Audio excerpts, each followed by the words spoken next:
Hi friends, ये है video number 12 of the vocab series. इसके अंदर अराउंड हम 10 to 12 वर्ड्स करेंगे, लेकिन जैसा कि आपको पता है हम जनरली सिर्फ 10 to 12 वर्ड्स नहीं करते हैं, उसके साथ हम काफ़ी रिलेटेबल वर्ड्स करते हैं, उसकी मीनिंग देखते हैं, उसके भी एंटोनिम सिनोनिम देखते हैं हम लोग। तो कॉम्प्रिहेंसिवली हम 30 से ज़्यादा वर्ड्स मेरे हिसाब से लगता है हम देख लेते होंगे, बट आपके ऊपर डिपेंड करता है आप कितना उसको ग्रास्प करते हैं, कितना खुद से लिखते हैं। एक हम्बल रिक्वेस्ट मेरी हमेशा रहेगी, खुद से लिखिए, खुद से लिखिए उसको, उसके भी एंटोनिम सिनोनिम लिखिए। जो वर्ड्स आपको बताता हूँ बाद में पीडीएफ से उसको एक बार मैच करिए कि अच्छा मैंने क्या किया है और क्या एक्स्ट्रा मैं इसके साथ कर सकता हूँ। बिकॉज जो पर्सन अपने खुद से एक्स्ट्रा करता है ना, जो सिर्फ पीडीएफ के भरोसे नहीं रहता, जो खुद से एक्स्ट्रा करता है, एग्जाम उसी का निकलता है। ये आप कहीं लिख लो, जब आप एक्स्ट्रा करोगे तभी आप एग्जाम निकालोगे। चलिए पहले वर्ड पे आते हैं, डेंटी।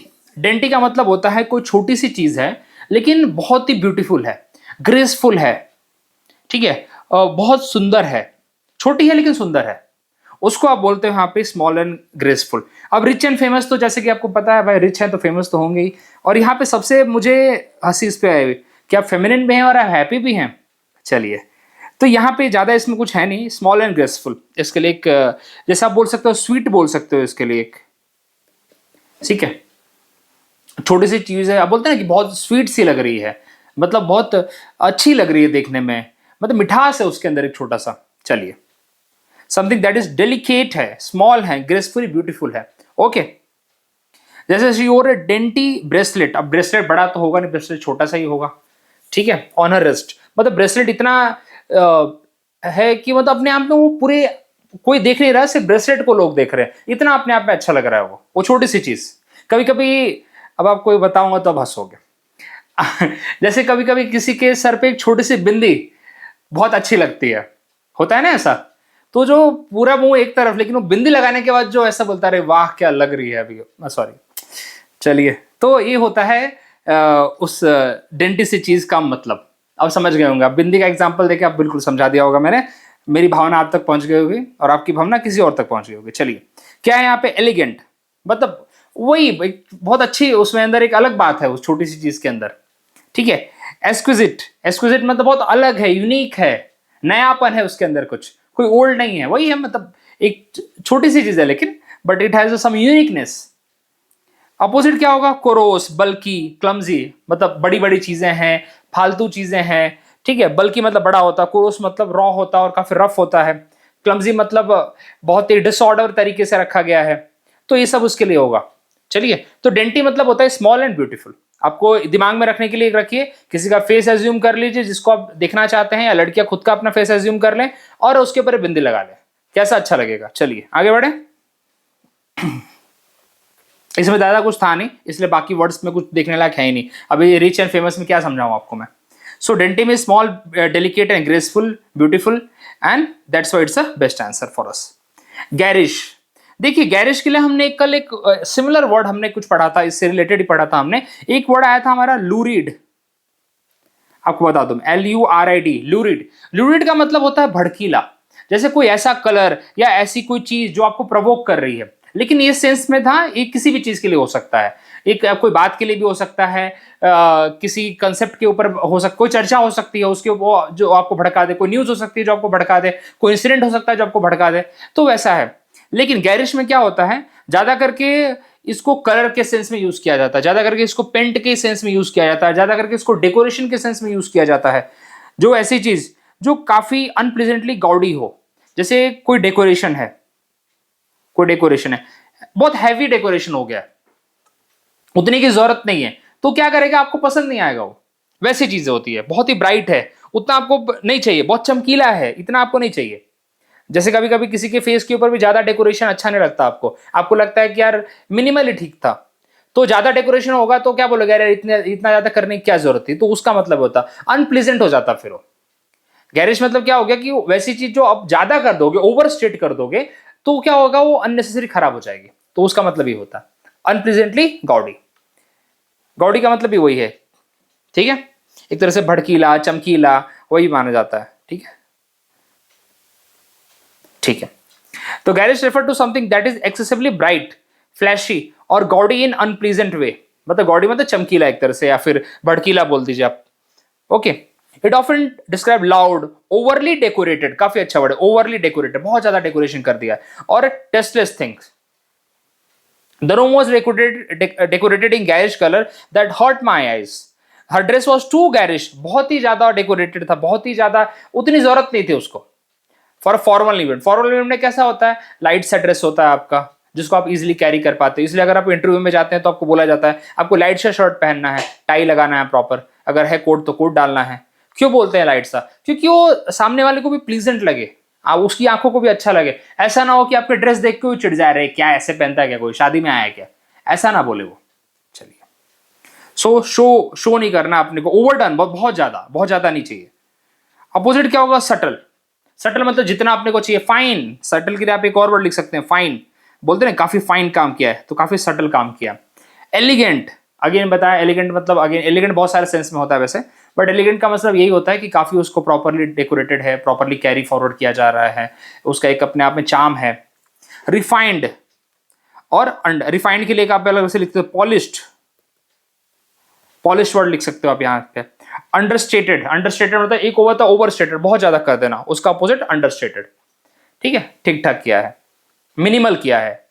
ओके, ब्यूटीफुली डेकोरेटेड आपको पता ही है, लेकिन कुछ अच्छे वर्ड से इसलिए मुझे रखना पड़ा इसको। ऑर्नेट, ऑर्नेट भी इसके साथ जाता है, आप उसको काफी डेकोरेट करते हैं। ऑर्नेट का मतलब भी होता है डेकोरेशन। एक्सक्विजिट, एक्सक्विजिट मतलब जिसके अंदर नयापन हो, कुछ नया हो उसके अंदर। एंटोनिम क्या होगा, प्लेन होगा, अनएडॉर्न्ड। देखिए, आप एडॉन किसको करते हैं? आप बोलते हो ना यार मैं इस पर्सन को एड ऑन करता हूं, इस पर्सन को फॉलो करता हूं, इस पर्सन का काफी अच्छा इन्फ्लुएंस है मेरे ऊपर। एड ऑन आप किसको करते हो? जो थोड़ा ब्यूटीफुल हो, जो चार्मिंग हो, जो एलिगेंट हो, जो अपने आप में कुछ चीज अपने साथ कैरी करे। कैरी मतलब नॉलेज कैरी, कुछ भी, कोई भी चीज। जैसे सचिन तेंदुलकर को बहुत सारे लोग एड ऑन करते हैं, क्यों करते हैं? Because he has that kind of class, he carry. Virat Kohli को करते हैं, बहुत सारे लोग विराट कोहली की फिटनेस को एड ऑन करते हैं। कोई ना कोई रीजन होता है ना एड ऑन करने के पीछे, जरूर। बिना इसके तो आप किसी को भी फॉलो करने नहीं लग जाएंगे ना, कोई रीजन होता है उसके पीछे। तो एड ऑन का मतलब होता है कि जरूर देयर इज सम रीजन, कोई कनेक्शन है उसके साथ। ऑन एड ऑन मतलब क्या होगा, कोई फालतू चीज होगी, बताओ उसको हम क्यों भाई उसको इतना फॉलो करें, हम लोग क्यों उस पर ध्यान दें? ठीक है, तो इसके लिए क्या होगा भाई, हमने जो पढ़ा, गैरिश के लिए excessively flashy, unattractive, okay, gaudy. चलिए, तो अनप्रेजेंटली गॉड इज बेस्ट है। ए वर्ड आपको आ चुका है, ए वर्ड इससे पहले भी आ चुका है, ए वर्ड रिपीट हुआ है। ये आपको बोल दो, पीआई क्यू लिख देता हूं यहाँ पे मैं, ऑलरेडी पूछा हुआ है, हमने रिपीट किया, ऑप्शंस में रिपीट किया हमने इसको। इनॉक्शुअस, इनॉक्शुअस का मतलब होता है जो पर्सन हार्मलेस है, जो पर्सन हार्मलेस है। तो ये देखिए, अभी इसके अंदर आपको मैं 3 वर्ड इसके अंदर लिखे हैं, 3 वर्ड के अंदर 2 वर्ड उसके ऐसे हैं जो सिमिलर हैं काफी, मतलब एक तरह से उसके अपोजिट है, और एक उसका मीनिंगफुल स्टेटमेंट वर्ड है। हार्मलेस है ना, इनॉक्स इसका हार्मलेस हो गया, जो आपको किसी भी तरीके का कोई प्रॉब्लम नहीं क्रिएट करेगा, दैट इज कॉल्ड इनॉक्शियस। अपोजिट क्या होगा, हार्मफुल होगा ना। देखिए, एक दूसरे का अपोजिट नहीं लग रहा है आपको, हार्मलेस हार्मफुल, तो हार्मफुल क्या होगा, उसका अपोजिट होगा। एबोमिनेबल, एबोमिनेबल मतलब ऐसा चीज होता है जो बहुत ही ज्यादा बेकार है, तिरस्कार करने के लिए है, बहुत ही हद बेकार है, उसको बोलते हो आप एबोमिनेबल। डिटेस्टलेस, सॉरी डिटेस्टफुल, डिटेस्टफुल मतलब उसको आप कैसे बोलते हैं, घृणा करो। इसका ऐसा होता है कि घृणा करने वाली चीज है, इतना बेकार घिनौना चीज है, उसको बोलते हैं एबोमिनेबल। इसको एमिएबल के साथ मत कंफ्यूज करिए, एमिएबल का मतलब होता है फ्रेंडली, ये है एबोमिनेबल। एबोमिनेबल, एबोमिनेबल मतलब तो घृणा करने वाली चीज होती है। एक स्ट्रॉन्ग फॉर्म ऑफ वो होता है डिटेस्ट, स्ट्रॉन्ग फॉर्म ऑफ क्या बोलते हैं, क्या बोलते हैं उसको, detest is also very strong word. Detest मतलब होता है घृणा करना। चलिए उसको ही मान लीजिए डिटेस्ट, ये भी लिख लीजिए डिटेस्ट, ठीक है। तो अच्छा, इसके लिए इनॉक्सियस के लिए क्या जाएगा, हार्मलेस। इनॉक्सियस का अपोजिट क्या है यहाँ पे, हार्मफुल, यहीं पे हो गया। अब बोलते हैं ना कि आप लोग एंटोनिम, एंटोनिम ऐसे ही किया जाता है, सिनोनिम भी जैसे कर रहे हैं वैसे एंटोनिम भी वैसे ही किया जाता है। अब आपको लग रहा होगा कि भाई अब यही अगर उन्होंने पूछ दिया इनॉक्सियस का अपोजिट बताओ, सारे ऑप्शन सेम रखे, हार्मफुल हो जाएगा, बात खत्म। The word innoxious means not harmful or offensive. It refers to something safe, inoffensive, unlikely to cause harm or trouble. ठीक है, क्या होगा, हार्मलेस। बेनिग्न, बेनिग्न मतलब जो आपके फायदे के लिए, जो आपके बेनिफिट के लिए। सेफ, इनऑफेंसिव, अपोजिट क्या है, टॉक्सिक, देखिए जब जब टॉक्सिक आया है कहीं ना कहीं नॉक्सस का वहां पे वर्ड रहा ही रहा है। मैंने बहुत बार टॉक्सिस वर्ड को रिपीट किया है यहाँ पे, इसलिए मुझे याद आ रहा है कि आप अगर मेरी सीरीज के साथ बने हुए हैं तो आपको ये वर्ड काफी रिलेटेबल लगेगा, इनॉक्सोस। ठीक है, डेंजरस, हार्मफुल, इंजीरियस, एक वर्ड मैंने बताया था परलियस, याद करिए। परलियस मतलब होता है जो आपको जिससे खतरा है, ठीक है, उसको बोलते हैं परलियस। और इम्परलियस मतलब क्या होता है, जिससे कोई खतरा ही नहीं है, इंजीरियस। तो ये सारे अच्छे वर्ड्स हैं। और इनॉक्सोस प्लीज अब दिमाग में रखिए। आपका आपको बहुत सारे वर्ड ऐसे मिलेंगे जो मैंने पहले करा रखा है। क्यों? क्योंकि जैसे जैसे हम आगे बढ़ रहे हैं ना इसके अंदर और पीआईक्यू सीरीज बढ़ रही है हमारी, वैसे वैसे अब हमें वर्ड्स का रिपीटेशन मिलेगा, क्योंकि कहीं ना कहीं हम वर्ड्स के साथ फेमिलियर होते जा रहे हैं। अगर आप मेरे साथ बने हैं तो आपको ये बात समझ में आ जाएगी। चलिए, आप कमेंट करके बताइए कि आपको कितने वर्ड रिपीट होते मिलते हैं और कितने आपके एग्जाम में भी आ चुके हैं, ये भी बोलिएगा। क्योंकि ये 2010-11 के क्वेश्चंस हैं, अभी हो रहा है 2024, आपने 2023 का पेपर दिया होगा, देखना कुछ एग्जाम्पल में कुछ आया है क्या, रिपीट हुआ है क्या, बताना आप मुझे। देखिए, एबोमिनेबल, काफी खतरनाक वर्ड। क्या होता है भाई?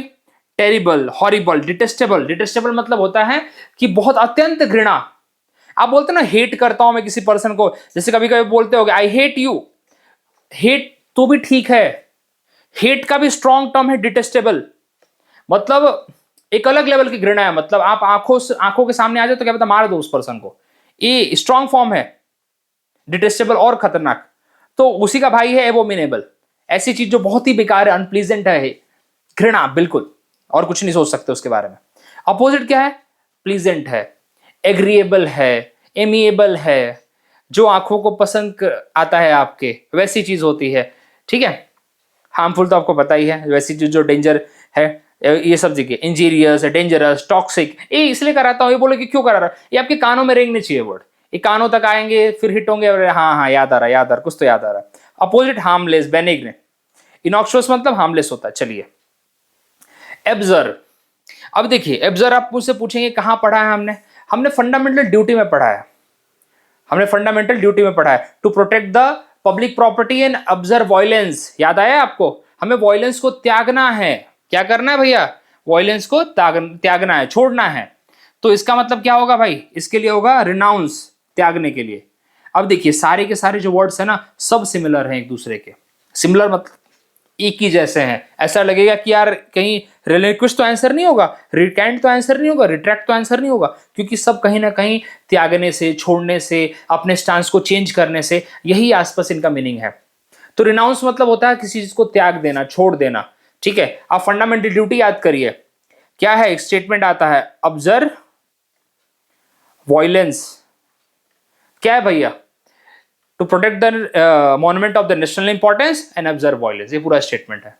अगर नहीं याद है तो अभी फटाफट फंडामेंटल ड्यूटी खोल के देखिए, आपको याद आ जाएगा। ये भी देखिए, ये ऐसे कनेक्शन बिल्ड करते हैं, जब हमें कोई चीज याद रखनी है ना, तो ऐसे हम चीजों को रिलेट करें, जिससे हम चीजों को बिल्ड करते रहें। ये ऐसी ही होती है पढ़ाई। चलिए, means formally reject, renounce and give up the belief, claim और प्रैक्टिस ऑफन अंडर प्रेशर और ओथ। मतलब कहने का मतलब ये है कि आपने कोई चीज त्याग दिया, छोड़ दिया, आपकी कोई बिलीफ सिस्टम है उसको छोड़ दिया आपने, ओके। या फिर जैसे कि आपको बता दूं मैं, जो हमारे रिवॉल्यूशनरीज थे, जैसे भगत सिंह हो गए, चंद्रशेखर आजाद हो गए, बिस्मिल हो गए, तो एक्चुअली बिस्मिल की बात करता हूँ यहाँ पे मैं, रामप्रसाद बिस्मिल जी।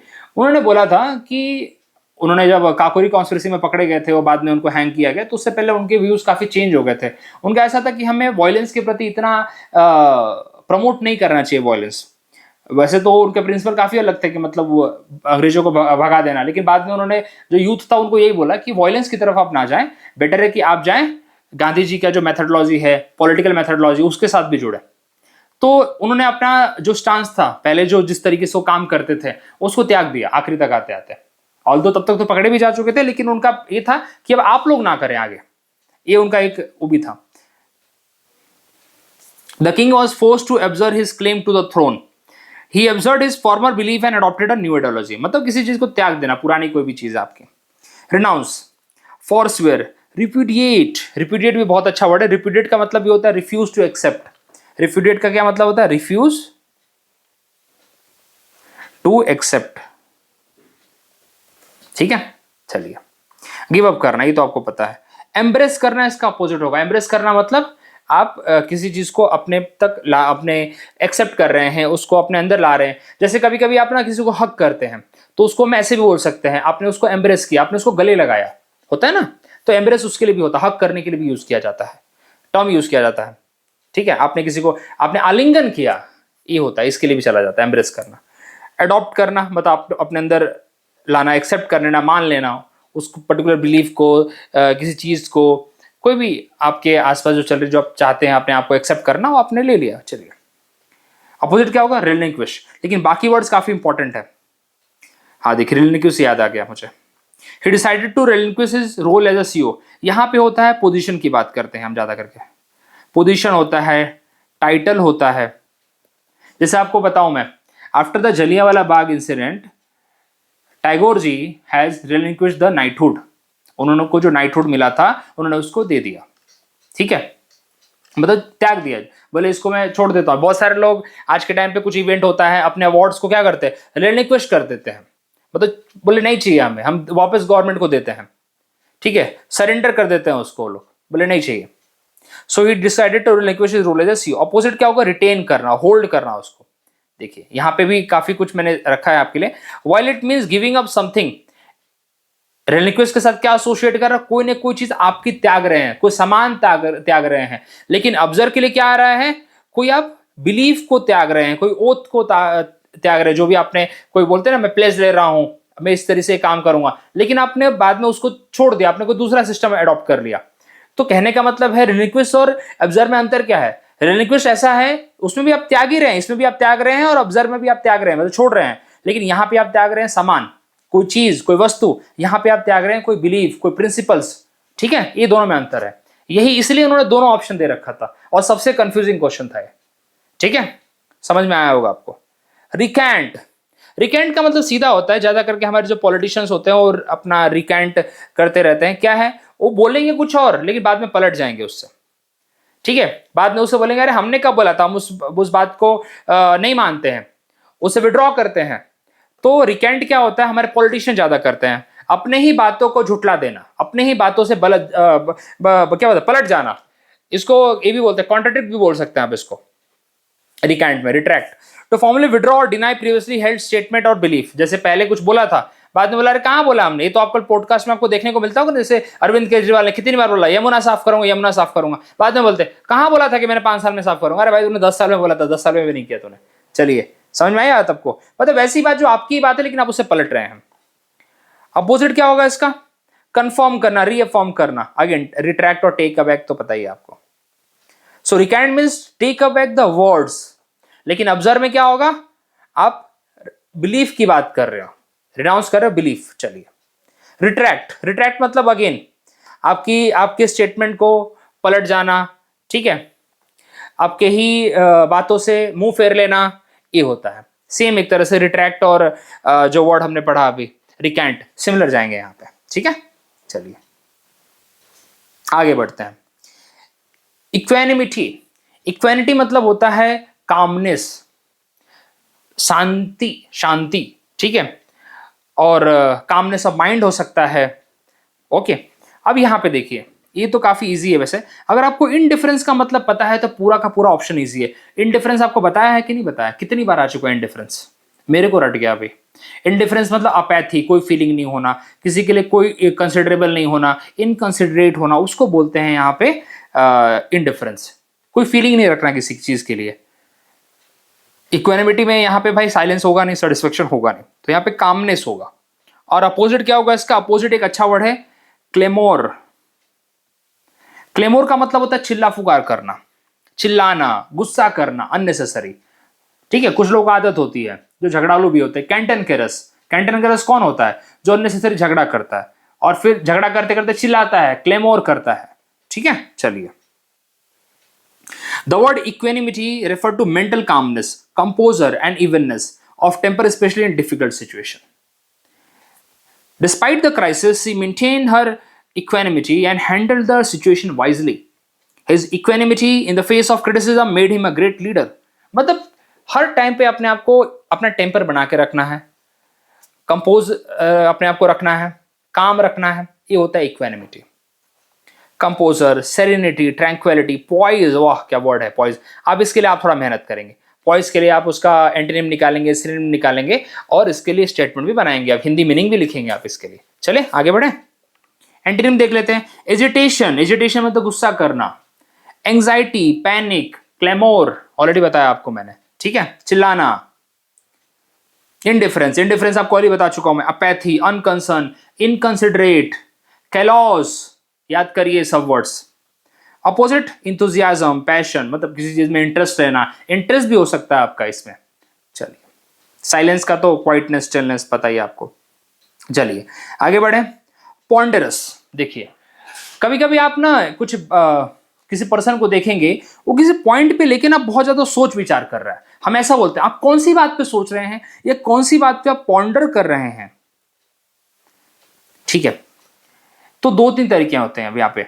एक तो पॉन्डर का मतलब होता है काफी थॉटफुल, आप किसी चीज को लेके काफी विचार कर रहे हैं, या फिर आप किसी चीज को लेके काफी स्ट्रेस है, आपको लेबर करना पड़ रहा है काफी ज्यादा, आपके लिए काफी डिफिकल्ट परिस्थिति है, आपको उसमें बहुत एफर्ट लेने की जरूरत पड़ रही है, पॉन्डरस, ठीक है। कोई बल की चीज है, उसको आपको उसको एफर्ट लेना पड़ रहा है, उसको घुमाने के लिए, उसको काम करने के लिए, कुछ भी हो सकता है।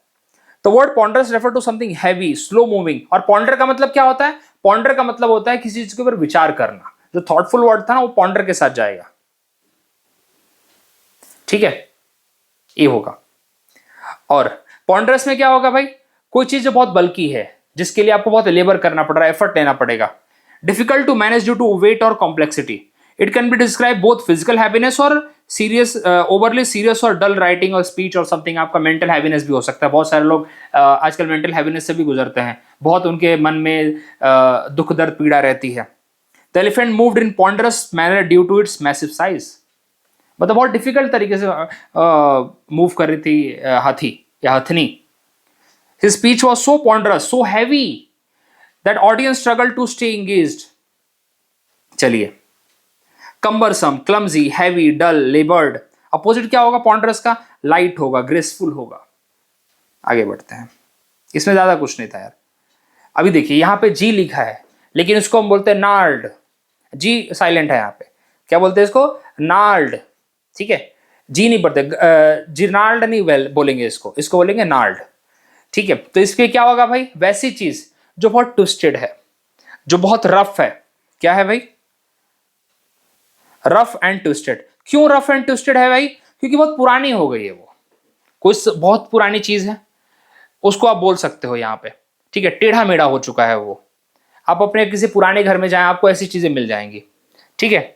बहुत ही अलग शेप में मिलेंगी आपको, क्योंकि बहुत पुरानी है, बहुत दिनों से रखी है, यूज में नहीं है, ठीक है। उसके ऊपर काम नहीं किया गया। आपके अपनी गाड़ी को बाहर रख दो, कुछ उसके ऊपर कोई कोई पेन से कुछ लिख के चला जाएगा, कोई कचरा करके चला जाएगा, मतलब एक तरह से उसकी खराब अवस्था तक बेकार हालत कर देंगे। तो टाइम के साथ वो चीजें हो जाती। कार को एक टाइम ना साल भर के लिए बाहर पार्क कर दो, देखना उसकी हालत फिर क्या हो जाएगी, ठीक है। फिर वो हिलेगी नहीं। तो ये होता है rough and twisted. Rough, twisted, knotted, उसके अंदर कोई गांठ लग गई है, ऑफन ड्यू टू एज और डैमेज, बहुत लंबे टाइम की वजह से। It commonly used to describe old trees, hands और surface that have a common become rugged over time. आप देखिए पुराने ट्रीज को देखिए कैसे होते हैं वो, उसमें कहीं ना कहीं कुछ ऐसे ना कहीं दाग लगे होते हैं, कुछ ऐसे कट्स होते हैं, क्योंकि किसी ने लकड़ी काटी होगी, वहां से कुछ किया होगा। Okay, the gnarled branch of the ancient oak tree stretch out in all directions। मतलब काफी पुराना, मतलब ट्विस्टेड है, ब्रांचेस होते हैं ना ऐसे घूमते उड़ते ऐसे। आप बरगद का पेड़ देखिए, बरगद का पेड़ इसके लिए काफी अच्छा एग्जांपल रहेगा। काफी उसके ट्विस्टेड ब्रांचेस होते हैं, बल्कि भी होते हैं, noted, rough, bent. Okay, opposite क्या होगा? स्मूथ होगा, स्ट्रेट होगा, सॉफ्ट होगा। ओके, इन्योर्ड। इन्योर्ड का मतलब होता है आप अपने किसी डिफिकल्ट सिचुएशन में अकस्टम्ड हो जाए। अकस्टम्ड का मतलब भी पता होना चाहिए आपको। अकस्टम्ड का मतलब होता है आप किसी चीज के साथ ना अब आदत हो गई है आपको। कभी कभी लोगों को गरीबी में रहने की आदत हो जाती है, इसको भी एक तरह का अकस्टम्ड बोलते हैं। वही यहाँ पे गरीबी है, इन्योर्ड। मतलब अपनी खराब परिस्थितियों में आपको रहने की अब आदत हो गई है, आपको कोई फर्क नहीं पड़ता। अभी अगर आपको एक रात का खाना ना मिले, कोई फर्क नहीं पड़ता, अब आदत सी हो गई है हमें ऐसे जीने की। एक लाइन गाना है ना ऐसा, अब तो आदत सी हो गई ऐसे जीने की, ऐसा कुछ लाइन है, वही है लगता है, याद आ गया मुझे। अब आप देखिए जरा, इनडिफरेंट वर्ड अभी हमने थोड़ी देर पहले किया कि नहीं किया, किया ना, ये होता है रिपीटेशन। ज्यादा कुछ नहीं बोलूंगा मैं।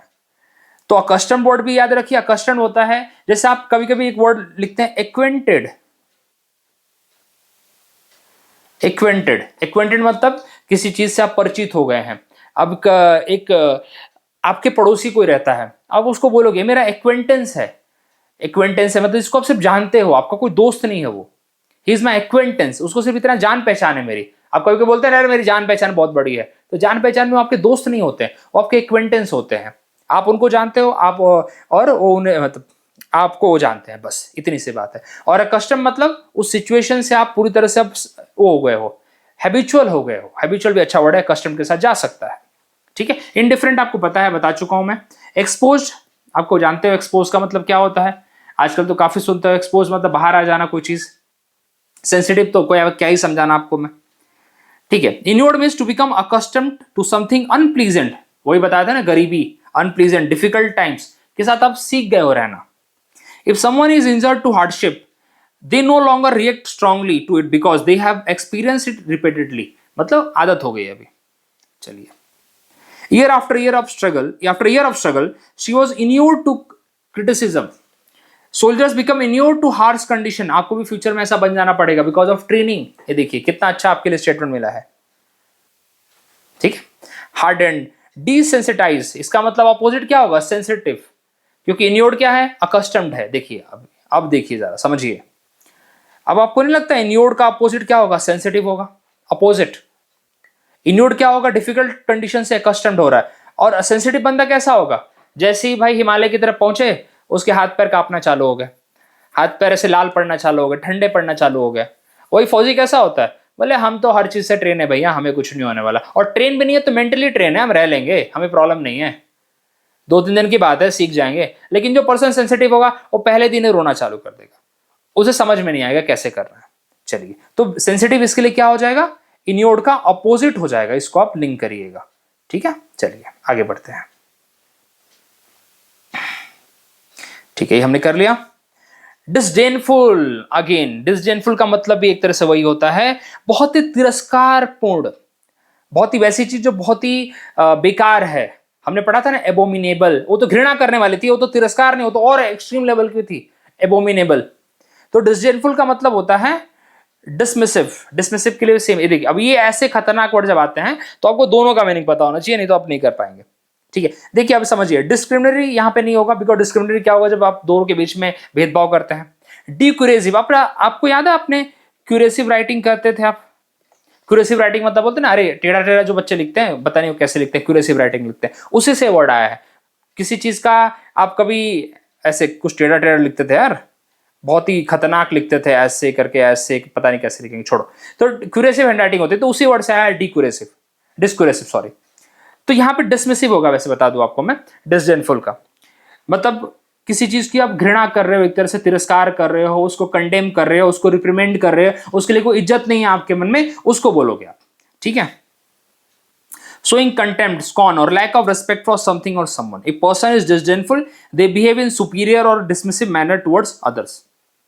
She gave a disdainful look at the poorly prepared report. But ऐसे, अब देखो, अब समझिए, अब जरा डिसडेनफुल लुक मतलब बोलते नहीं, अरे जब आपकी मैडम को आप अपनी नोटबुक दिखाओ, बोले मैडम काम कंप्लीट है मेरा, लो नोटबुक चेक कर लो, खराब हैंडराइटिंग देख के ऐसे अब ऊपर एक उठा के आंख उठा के लुक देती हैं वो उस लुक को बात हो रही है, बहुत ऐसे ये लिखते हैं, ये लिखा है तूने।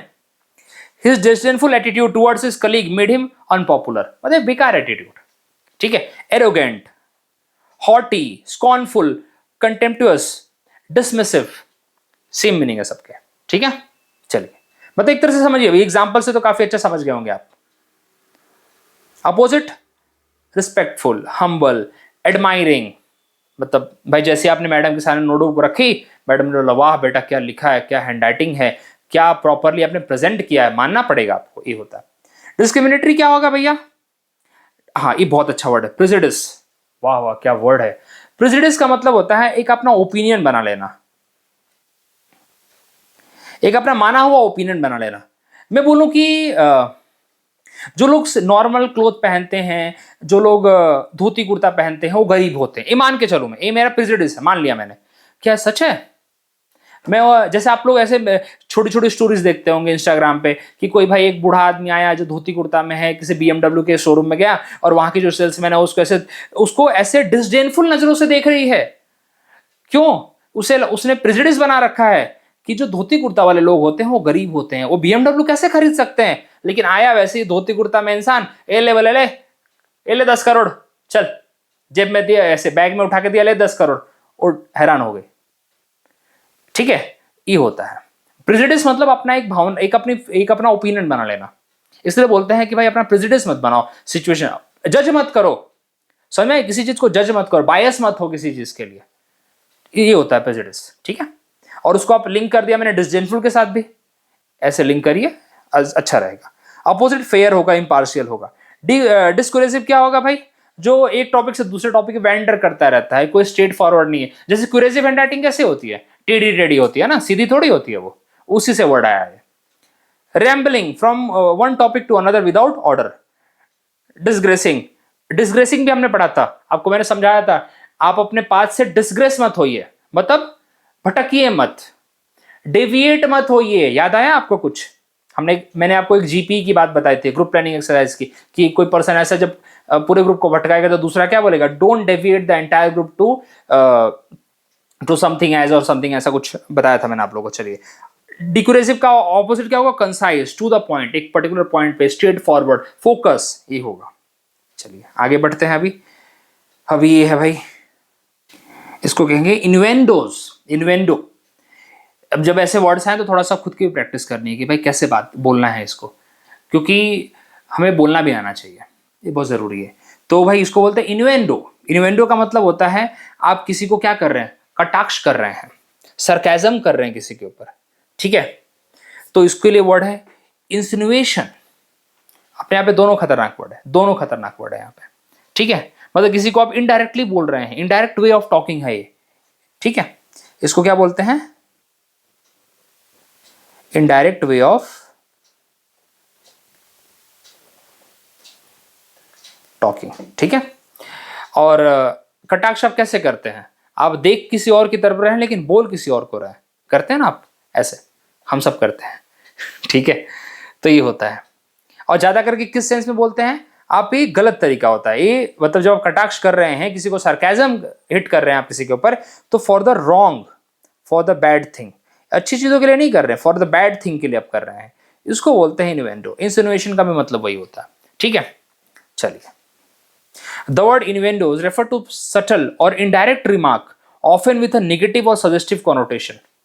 It usually used to imply something negative about a person or situation without stating it directly. आपने उसको सीधा नहीं बोला, आपने उल्टा उसको घुमा फिरा के बोल दिया। अब कुछ लोग होते हैं ना जो घुमा फिरा के सीधा मुंह पे मारते हैं, वो होता है इन्वेंडो।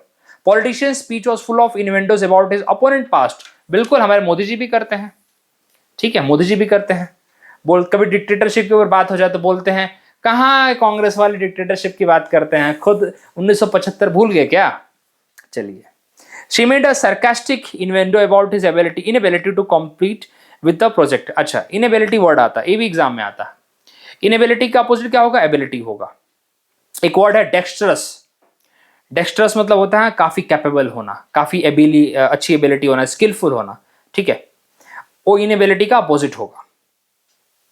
इंसिनुएशन हो गया एक, तो एलिगेशन हो गया, अल्यूजन हो गया। अल्यूजन मतलब अगेन वही होता है, अल्यूजन का मतलब भी वही होता है कि आप संकेत करके कुछ बता रहे हैं, डायरेक्टली नहीं बोल रहे हैं, आप संकेत करके कुछ बता रहे हैं। अपोजिट क्या होगा? Direct statement, clarification, open remark, transparent remark, सीधा सीधा समझ में आ रहा है किसके बारे में बोला जा रहा है, नाम लेके तक बोला जा रहा है, ठीक है।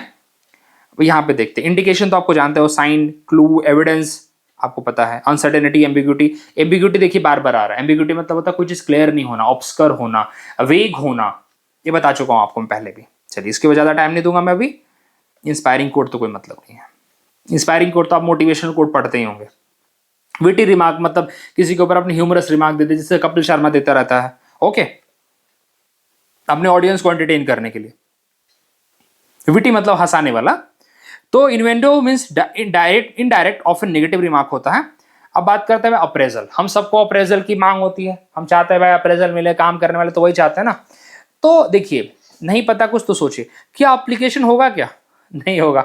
अप्रेजल कहाँ, अप्रेजल कभी भी किससे रिलेट करते हैं हम पैसे से रिलेट करते हैं ना। आपको काम के लिए अप्रिशिएट किया जाएगा, करेक्ट। अप्रेजल आपको इसके लिए दिया जाएगा, पैसे, कुछ ना कुछ पैसे की बात होगी उसके अंदर, मनी की बात होगी, इकोनॉमिक्स की बात होगी। एनलाइटनमेंट तो बुद्ध को हुआ था ना, उनको हुआ था, बुद्ध को हुआ था, गया में हुआ था, एनलाइटनमेंट मिला था उनको, ठीक है, बोधि ट्री के नीचे पूरा ज्ञान मिल गया था उन्हें। तो उन्होंने बोला क्या माया, क्या ये सब, हमें तो मोक्ष चाहिए। एनलाइटनमेंट होता है, जैसे आईआईटी बाबा मिले थे अभी, उनको एनलाइटनमेंट हो गया था, हुआ था ना, बोलते थे भाई हमने सब त्याग दिया है। एनलाइटनमेंट वैसा होता है। अप्रोप्रिएशन का मतलब होता है, अप्रोप्रिएशन आ चुका है वैसे। अप्रोप्रिएशन मतलब किसी की चीज पे कब्जा कर लेना उससे बिना पूछे, उसको बोलते हैं अप्रोप्रिएशन। बिना बात की आपका कोई दोस्त आया, बोले चल मैं तेरा बैग लेके जा रहा, अबे क्या है, और बैग ले जाके बोला कौन सा बैग तेरा, बैग लिया था क्या मैंने, अच्छा चल देखता हूं मैं, इसको बोलते हैं अप्रोप्रिएशन। तो यहाँ पे होगा एस्टिमेशन। एस्टिमेशन मतलब आपको एक अप्रेजल में एक एस्टिमेशन दिया जाता है कि आपको इतना बढ़ेगा, आपको एक अश्योरेंस दी जाती है, ठीक है। एन असेसमेंट और evaluation of something value, quality और worth. It is commonly used in financial, professional and personal context such as property valuation, job performance review and assessing the achievement. अब खुद रिलेट करिए इसको, ज्यादा करके आप किस सेंस में इसको यूज कर रहे हैं, किसी परफॉर्मेंस में, वैल्यू, जमीन की वैल्यू हो सकती है, वैल्यूएशन हम बोलते हैं, तो इसका एस्टिमेशन क्या है, इसका अप्रेजल क्या है, कितना बढ़ रहा है, ठीक है। आप ऐसे बातें सुनते होंगे, अगर आप थोड़ा बाहर निकलेंगे, ये सब जरा, अब घर में भी ऐसे बातें होती रहती हैं, जिसके रियल एस्टेट का बिजनेस हो या फिर घर में कोई जमीन लेनी हो, कोई फ्लैट लेना हो, तो ये सब चीजें डिस्कशन होते हैं। The company conduct annual appraisal of its employees performance. Appraisal क्या करते हैं वो लोग, तुमको लगता होगा ऐसे पैसे बढ़ाने की, बहुत सारी चीजें देखते हैं ना लोग, वो भी देखते हैं इसका टास्क क्या था, इसने क्या काम किया है। अप्रेजल में सब कुछ डिस्कस होता है, सिर्फ ये नहीं होता इसको पैसा कितना बढ़ाया जाएगा, नहीं। आप कभी भी अप्रेजल मीटिंग में अटेंड करिए तो उसमें बहुत सारी चीजें डिस्कस होती हैं, इसको कौन सी रिस्पॉन्सिबिलिटी देनी है, कौन सी रिस्पॉन्सिबिलिटी इसने कंप्लीट की है। यहां तक कि जब अपने एचआर के पास आप जाते हैं, बोलेंगे आपका अप्रेजल इतना हुआ है, तो अप्रेजल का मतलब पूरा थोड़ी बताता आपको, अप्रेजल में से पैसा बताता है, और भी बहुत सारी चीजें। फिर बोलोगे इतना कम क्यों हुआ, फिर वो गिनाएगा कौन सा काम किया तूने ठीक से। अब क्या हुआ, ये सब अप्रेजल का डिस्कशन है भैया, एक प्रॉपर एस्टिमेशन आपको दिया जा रहा है, ठीक है। The jeweller given accurate appraisal of the diamond worth, मतलब एक प्रॉपर एस्टिमेट उसने दिया है, कितना बढ़ेगा कितना घटेगा, एस्टिमेट होता है, बहुत एक्यूरेट नहीं होता वो, ठीक है, उससे भी ज्यादा बढ़ सकता है, बट एक एस्टिमेशन अच्छा दिया उसने, एक्यूरेट दिया है। असेसमेंट है, इवेल्युएशन है, वैल्यूएशन है, ठीक है, ये सारे इसके सिमिलर वर्ड्स हैं। अपोजिट क्या होगा, वो ये गेस वर्क कर दिया, रिगार्ड कर दिया, मतलब इसके नेगेटिव वर्ड पे मत ही जाओ तो ज्यादा कोई मतलब नहीं है, बट यहाँ पे सिमिलर वर्ड्स काफी इसके अच्छे हैं। चलिए, एस्टिमेशन का तो ऑलरेडी हमने कर लिया। यहाँ पे एनलाइटनमेंट आपको बता देता हूँ मैं, ज्यादा कुछ नहीं है। एनलाइटनमेंट में आप ये उतना सिमिलर भी नहीं जाते, वैसा अवेयरनेस उतना सिमिलर नहीं जाता इसके लिए। एनलाइटनमेंट बहुत अलग सेंस में यूज होता है, जिसको वह सीधा प्रभु मिल गए अभी, जैसे वो कौन से बाबा हैं जो वृंदावन में बैठते हैं, वो काफी एनलाइटेंड हैं, मतलब बहुत ज्ञान है उन्हें जिंदगी का, ठीक है, हर चीजों के ऊपर, विषय के ऊपर ज्ञान है उनको। चलिए, अप्रोप्रिएशन आपको बता दिया, आपके कॉन्फिस्केट कर लिया आपका सामान, आपके दोस्त ने सीज है, बट ये ज्यादा कुछ नहीं होता। Appropriation of fund for personal use is illegal, मतलब आपने पैसा ही जब्त कर लिया भाई, पर्सनल यूज कर लिया, ठीक है। चलिए आगे बढ़ते हैं।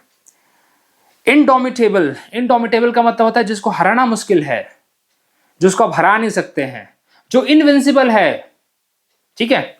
जैसे बोलते हैं भाई जो, हाँ, जिसको बोलते हैं मृत्युंजय है, वो जो मरेगा नहीं, कभी हारेगा नहीं, तो ये होगा यहाँ पे अनइल्डिंग। इल्डिंग का मतलब होता है, इल्डिंग का मतलब होता है गिव अप कर देना, सरेंडर कर देना। अनइल्डिंग का मतलब होता है खड़े रहना, डटे रहना। इल्डिंग का मतलब होता है गिव अप करना, सरेंडर करना। डोमिनेटिंग का मतलब होता है भाई, अगेन आप तो डोमिनेटिंग का मतलब जानते ही हैं, किसी के ऊपर चढ़ जाना, सीधी बात बताऊं तो आपको। एक्स्ट्राऑर्डिनरी आप जानते हैं, खुद अपने आप को एक्स्ट्राऑर्डिनरी मान के चलिए, क्योंकि आप एग्जाम की प्रिपरेशन अगर कर रहे हैं तो you are already an extraordinary. चलिए, अनकंट्रोल्ड चेन रिएक्शन आपने पढ़ा होगा ना केमिस्ट्री के अंदर, अनकंट्रोल्ड चेन रिएक्शन, जिसको कंट्रोल करने के लिए हमें क्या डालना पड़ता है, हैवी वाटर डालना पड़ता है, याद है कुछ। चलिए, ये रिलेट करवा रहा हूं, देखो सबका मीनिंग अपने को ऐसे रिलेटेबल तरीके से याद करना पड़ता है, चीजों को जोड़ना पड़ता है। अभी जब तब होगा जब आप अपने कंसेप्ट पे काम करते रहेंगे रोज।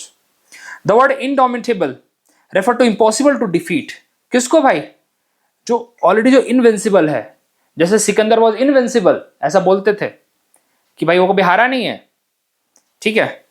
अनकॉन्करेबल, जिसको आप कॉन्कर नहीं कर सकते हैं, रेजिलिएंट जो हर मुश्किलों में खड़ा रहता है उसको बोलते हैं डॉन्टलेस, डॉन्टलेस मतलब जो भाई किसी भी परिस्थिति में खड़ा रहेगा।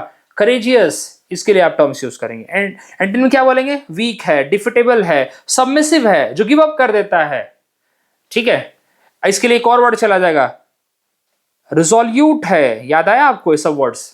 अगर आप रेगुलर मेरे साथ बने तो जरूर याद आएगा, नहीं है तो ये सब करिए यार, मैं आपसे सिंपल रिक्वेस्ट करूंगा, हर रोज का प्रिपरेशन करिए। प्रिपरेशन ऐसी होती है, आप जब आप इस किसी चीज पे काम करना चाहते हैं तो रेगुलर उसके और महीना 2 महीना काम करने पे वो आप, क्योंकि एक बार आप काम करेंगे आपको लगेगा सीडीएस का एग्जाम आ रहा है आपको 5 बार देना ना, एक बार काम करिए ऐसा वोकैब पे कि बार बार आपको मेहनत ही उतना ना करने की जरूरत पड़े। अगली बार आप सिर्फ 5-6 दिन ऐसे बुक खोल के पलट लेना, 5-6 दिन यार, 5-6 घंटे पलट लेना, आपको सब याद हो जाए। ये होता है, मेरे से तो वही किया यार, मैं झूठ के बोला, मैंने तो वही किया, मैं तो आपको बोला भी है, ओनली वन टाइम प्रिपरेशन। 2016-17 में प्रिपरेशन की, 2018 से लेकर 2020 तक सारे एग्जाम मतलब सीडीएस जो मैं देता था। एफकेट भी साथ में, एफकेट भी भाई है उसका। चलिए, आईनेट भी था उसमें, एक बार आईनेट भी आ गया था, चलो तू भी आ जा लपेटे में। चलिए, सो इनडोमिटेबल मतलब क्या होगा? इम्पॉसिबल टू डिफीट और डिस्करेज, जिसको आप नहीं कर सकते। कॉन्ट्राइव्ड, कॉन्ट्राइव्ड का मतलब होता है कोई चीज को आपने फैब्रिकेट किया है, हार्ड टू बिलीव, जिसको आपने डिवाइस किया है, आपने प्लान करके वहां पे रखा है, जो दिख रहा है कि यार ये कैसे हो गया, ये तो मैं अभी ये तो आया था तो यहाँ पे चीज नहीं दिख रही थी, ये कैसे, मतलब ऑफकोर्स किसी ने पुट की होगी उसको, ये होता है। डिफेक्ट भाई बहुत अच्छा वर्ड है, आपने एंटी डिफेक्शन पढ़ा है ना? एंटी डिफेक्शन लॉ पढ़ा होगा आपने, इसके अंदर पॉलिटी के अंदर। डिफेक्शन क्या होता है? धोखा देना। तो डिफेक्ट क्या होगा? पार्टी बदलू, दल बदलू। ठीक है, कोई किसी ने अपने पैसे के लिए कोई कंट्री बदल देता है यार, ठीक है, कोई पैसे के लिए पार्टी बदल देता है। एंटी डिफेक्शन लॉ इसलिए तो लाया गया था, 52nd अमेंडमेंट एक्ट। अब बोलूंगा तो बोलोगे पॉलिटी पढ़ा रहा हूं मैं यहाँ पे, तो ये होता है डिफेक्ट। अब बोलोगे कैसे नहीं इंटर रिलेटेड है भैया? इंग्लिश एक दूसरे से इंटर रिलेटेड है ना, पॉलिटी भी तो आप इंग्लिश में पढ़ते हो, क्यों नहीं इंटर रिलेटेड है? डिफेक्ट का अपोजिट होगा एंटी डिफेक्ट, बात खत्म, यहीं पर अपोजिट मिल गया मुझे। डेफर मतलब किसी चीज को पोस्टपोन करना, आगे बढ़ा देना, ठीक है, उसको बोलते हैं डेफर। जैसे आप बोलते हो I have deferred the plan, मतलब आपने प्लान को आगे घिस दिया आपने, जब ये होगा जब देखा जाएगा। डिफेस मतलब किसी को आपने नकाब उतारा, डिफेस मतलब उसके फेस से एक पर्दा था, पर्दा आपने हटा दिया, उसका रियल आपने पिक्चर बता दिया कि भाई ये पर्सन ऐसा है, उसको बोलते हैं डिफेस करना। ठीक है। कॉन्ट्राइव का मतलब होता है कि आपने किसी चीज को प्लान करके रखा है जो नेचुरली वहां पे नहीं थी, आपने फैब्रिकेट किया है कोई चीज। फैब्रिकेट करना मतलब ये होता है किसी चीज को झुटलाने की बात करना। कोई हम किसी चीज को जब हमें प्लान करना होता है ना, झूठा साबित करना होता है, ज्यादा करके लॉयर्स करते हैं, सब चीजें प्लान आउट करते हैं, फैब्रिकेट करते हैं। जो चीज बनाते हैं अपने मनगढ़ंत कहानी आप बनाते होंगे, फैब्रिकेट करते होंगे, वो सब होता है यहाँ पे।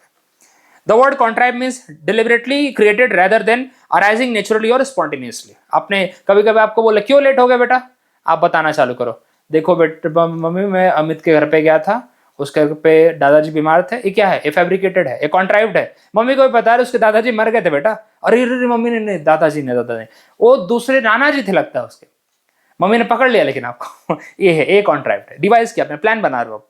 His apology seemed contrived rather than sincere। जैसे हमारी आदत होती है सॉरी सॉरी सॉरी सॉरी बोलने की, क्या है वो सॉरी मीनिंगफुल नहीं होता है, वो होता है कॉन्ट्राइव्ड, वो ऐसे मन छोड़ो ना, ये है। चलिए, डिवाइस है, आर्टिफिशियल है, फोर्स्ड है, मतलब मन से नहीं है वो चीज, ठीक है, नेचुरल नहीं है, नेचुरली नहीं आ रही है। और अपोजिट क्या होगा? नेचुरल, स्पॉन्टेनियस, अनप्लान्ड, जैसा है वैसा ठीक है। चलिए, तो इसको पढ़ लेना आप लोग। डिफेस्ड मतलब to spoil the damage appearance of something, ठीक है, आपने किसी चीज को मतलब नकाब उतार दिया, एक्चुअल फिगर दिखा दिया आपने, ये सब चीजें हैं। सो आई थिंक अच्छा एक और है डेफ्ट, बहुत अच्छा वर्ड है यार, बहुत अच्छा वर्ड है, इसको वेरी वेरी इंपॉर्टेंट लिखना चाहूंगा मैं। डेफ्ट मतलब होता है स्किलफुल और क्विक। इसके लिए एक वर्ड है डेक्स्टरस। डेक्स्टरस का मतलब होता है स्किलफुल, और एक होता है एम्बी डेक्स्टरस, AMBI डेक्स्टरस। एम्बी डेक्स्टरस का मतलब होता है जो पर्सन दोनों हाथ से स्किलफुल है, दोनों हाथ से इक्वली अच्छा काम कर लेता है। जैसे गांधी जी थे, गांधी जी दोनों हाथों से लिख सकते थे, ही वॉज एम्बीडेक्स्ट्रस, दोनों हाथों से स्किलफुल थे वो, ठीक है। तो यहां पे डेफ्ट का मतलब होता है स्किलफुल। अपोजिट क्या होता है? अपोजिट होता है इनेप्ट। इनेप्ट मतलब जो स्किलफुल ना हो, क्लमजी हो जो, उसको बोलते हैं इनेप्ट। डिफाइंड क्या होता है? डिफाइंड जो रेबल होते हैं ना, वो किसी की लॉ को फॉलो नहीं करते। ये डिफाइंड भी आ चुका है, आपको बता दूं मैं, डिफाइंड भी आ चुका है। डिफाइंड का अपोजिट होता है कॉम्प्लाइंट, जो लॉ एंड ऑर्डर को मानता हो उसको बोलते हैं। डिफाइंड होता है जो लॉ एंड ऑर्डर को नहीं मानता है, हमेशा डिफाइंड स्टेट में रहता है, रेबेलियस स्टेट में रहता है। ठीक है, स्लो एंड स्टडी तो इसको मतलब होता है ग्रेजुअली, रेगुलर प्रोग्रेस। जैसे मैं अपने आजकल यूट्यूब पे काम करता हूँ, रेगुलर काम करता हूँ मैं, so I have the slow and study progress, I am working on that. ठीक है, ये होता है। जैसे आप भी पढ़ाई करते हो तो पढ़ाई कभी भी स्लो एंड स्टडी होती है, एक दिन में नहीं होता सब कुछ। ठीक है, रेगुलर उसके लिए टाइम लगता है। So showing the skill, quick movement, specially in the handling things with precision, मतलब बहुत अच्छा है वो, अपने आप में स्किल है काफी। एड्रॉइड, वाह क्या वर्ड है एड्रॉइड। और इसका अपोजिट होता है मेलेड्रॉइड। एड्रॉइड का मतलब भी स्किलफुल होता है, टैलेंटेड होता है, और मेलेड्रॉइड का मतलब क्या होता है, उसका अपोजिट। ठीक है, क्लमजी, अनस्किल्ड, इनेप्ट। इनेप्ट के लिए एक और अच्छा word apt, APT, apt. Apt का मतलब होता है भाई अगेन स्किलफुल। तो ऐसे लर्न करना आपको। चलिए, सो ये है। अभी देखिए रैप, डेंजरस, स्विफ्ट, ये सब जानते ही आप। डिफाइंड पढ़ा चुका हूं ऑलरेडी मैं, आपको आ चुका है इससे पहले। अब इतने सारे वर्ड्स हो गए, आज अराउंड 12-13 वर्ड्स हमने मेन वर्ड्स किए, साथ में भी काफी वर्ड्स हमने किए। सो होपफुली आपको अच्छा लगा हो। अगर अच्छा लगा है तो प्लीज वीडियो को शेयर करिए, अपने दोस्तों तक पहुंचाइए, और कमेंट भी करिए कि आप कितना रिलेट कर पा रहे हैं इसके साथ, कितना आप कनेक्ट फील कर पा रहे हैं, कितने क्वेश्चन आपके रिपीट हुए हैं, कितने वर्ड्स अब रिपीट हो रहे हैं अगर आप मेरे साथ रेगुलर बने हैं तो। और आप नए ज्वाइन कर रहे हैं तो मैं आपसे रिक्वेस्ट करूंगा, इस सीरीज का 12वां वीडियो है, 11 वीडियो तक आप जरूर देखें, आपको मजा जरूर आएगा और आपको अच्छा लगेगा। थैंक यू वेरी मच, मिलते हैं अगले वीडियो में।